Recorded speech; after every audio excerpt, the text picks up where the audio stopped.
టుడేలో breaking news చూస్తున్నాం. నేడు Telangana BJP ఎన్నికల సమర శంఖారావం పూరించనుంది. ఎన్నికల సమర శంఖారావంలో భాగంగా ప్రచార రథాలకు కేంద్ర మంత్రి బీజేపీ తెలంగాణ అధ్యక్షుడు కిషన్ రెడ్డి పూజ చేయనున్నారు. ఇక రేపటి నుంచి బీజేపీ విజయ సంకల్ప యాత్రలు మొదలు కానున్నాయి. 5 క్లస్టర్లలో ఒకేసారి బస్సు యాత్రలకు ఏర్పాట్లు పూర్తి చేశారు. 4238 కిలోమీటర్ల వరకు రథయాత్రలు నిర్వహించనున్నారు. ఇక యాత్రల ముగింపు సభకు దేశ ప్రధాని నరేంద్ర మోడీ కూడా హాజరు కానున్నారు.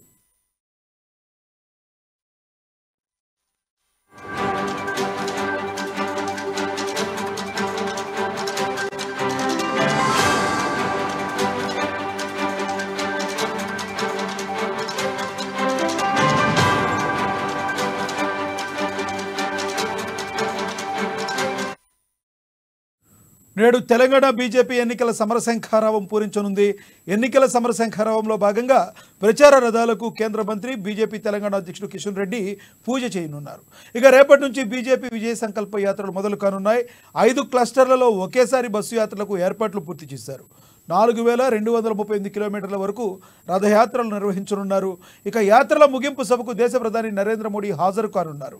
ఇదే విషయానికి సంబంధించి మరింత సమాచారాన్ని మా బ్యూరో చీఫ్ కృష్ణమూర్తి అందిస్తారు. కృష్ణమూర్తి గారు చెప్పండి, ప్రస్తుతం బీజేపీ ఎన్నికల సమర శంఖారావం పూరించింది.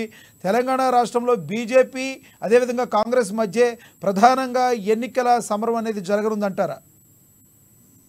ఖచ్చితంగా. అంటే రాబోయే ఎన్నికల్లో బీఆర్ఎస్ పాత్ర నిన్నటి వరకు అధికారంలో ఉన్నటువంటి బీఆర్ఎస్ పాత్ర 3వ స్థానానికి పరిమితమయ్యే అవకాశాలు ఉన్నాయి.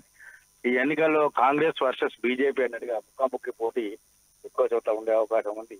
కాబట్టి అంటే ఈ ఎన్నికల్లో కాంగ్రెస్ 14 సీట్లను లక్ష్యంగా పెట్టుకొని కార్యాచరణతో ముందుకు వెళ్తా ఉంటే బీజేపీ కనీసం అంటే డబల్ డిజిట్ 10 సీట్లను సాధించాలి అన్న లక్ష్యంతో కొంత కార్యాచరణతో ముందుకు వెళ్తా ఉన్నది. ఇందులో భాగంగానే రాష్ట్రంలోని 17 లోక్సభ స్థానాలను 5 క్లస్టర్లుగా ఊహించినటువంటి 5 క్లస్టర్లుగా ఏర్పాటు చేసినటువంటి బీజేపీ ఆ క్లస్టర్ల వారిగా రథయాత్ర నిర్వహించాలని చెప్పేసి నిర్ణయించింది. ఇందుకు సంబంధించిన రథాలను కూడా సిద్ధం చేశారు. విజయ సంకల్ప యాత్ర పేరుతోటి ఈ రథాలను సిద్ధం చేశారు. ఈ రథాలకు ఈ రోజు పొద్దున చార్మినార్లోని భాగ్యలక్ష్మి అమ్మవారి దేవాలయం వద్ద కిషన్ రెడ్డి పూజలు కూడా నిర్వహించారు. అంటే రాబోయే కాలంలో విజయమే సంకల్పంగా ఉండాలి. అంటే గ్రేటర్ హైదరాబాద్ ఎన్నికల సందర్భంగా కూడా అప్పటి పార్టీ రాష్ట్ర అధ్యక్షుడు బండి సంజయ్ భాగ్యలక్ష్మి అమ్మవారి దేవాలయం నుంచి ఎన్నికల ప్రచారాన్ని ప్రారంభించారు. ఆ సందర్భంగా పార్టీ గ్రేటర్లో ఉనికిని చాటుకున్నది. సెకండ్ లార్జెస్ట్ పార్టీగా వచ్చింది. అయినప్పటికీ బీఆర్ఎస్ ఎంఐఎం కలిసి మేయర్ డిప్యూటీ మేయర్ దక్కించుకున్నాయి. ప్రతిపక్ష హోదాలో బీజేపీ పనిచేస్తుంది. అంటే గత సెంటిమెంట్ ను అదేవిధంగా కొనసాగించిన ఉద్దేశంతో కిషన్ రెడ్డి ఈ రోజు పూజలు చేశారు. రేపటి నుంచి ఈ పాదయాత్రలు ఈ రథయాత్ర ప్రారంభమయ్యాక 5 చోట్ల ఒకటేసారి వీటి రథ ప్రారంభించాలి. రేపైతే 3 చోట్ల 3 ముఖ్య అతిథులుగా రాబోతున్నారు. అస్సాం సీఎం, గోవా సీఎం, కేంద్ర మంత్రి స్మృతి ఇరానీ, 2 ముఖ్యమంత్రులు, 1 కేంద్ర మంత్రి, ఈ 3 కూడా ఎట్ ఏ టైంలో ఈ రథయాత్ర ప్రారంభించారు. ఈ రథయాత్ర అంటే 17 లోక్సభ స్థానాల్లోని 119 అసెంబ్లీ క్షేత్రాల వారిగా వీటికి చుట్టి రావాలి. సుమారుగా 4238 కిలోమీటర్ల మీద ఈ యాత్రలు సాగించే అవకాశం ఉంది. ఈ యాత్ర ముగింపు సభకు ప్రధానమంత్రి నరేంద్ర మోడీ రానున్నారు. ఈ సందర్భంగా భారీ బహిరంగ సభను ఏర్పాటు చేయాలని చెప్పేసి బీజేపీ భావిస్తా ఉన్నది. నరేంద్ర మోడీ ప్రోగ్రాం అధికారికంగా పిఎంఓ కార్యాలయం నుంచి